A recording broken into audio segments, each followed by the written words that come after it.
Well, Congress can do a lot of things.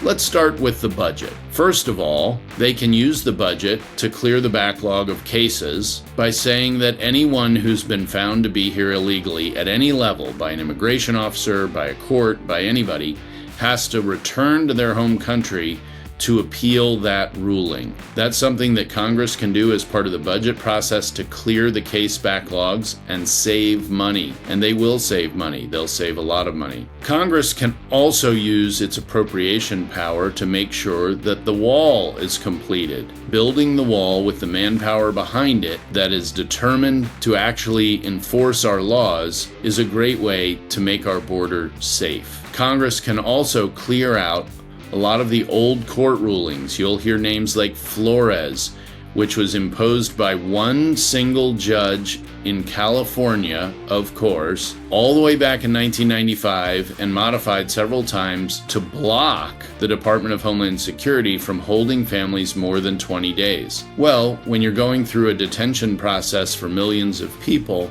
it is entirely possible that you would need to hold families for more than 20 days in order to get the paperwork aligned that they need to get back to their home country, to line up the flight or travel mechanism, and so forth. Congress can clear all of that out, can close the loopholes that already exist in things like the TVPRA, an acronym you will hear. Again, this dates back almost 20 years now, and mistakes were made in the drafting of that bill that it created loopholes that gave human traffickers ways to keep their charges in the United States. Congress can fix those. And of course, they can accommodate President Trump's use of the military on the border, as well as expanding ICE detention and the number of ICE officers, and eliminating licensing requirements for federal detention facilities, completely eliminating them. That doesn't mean that we house people in tin shacks.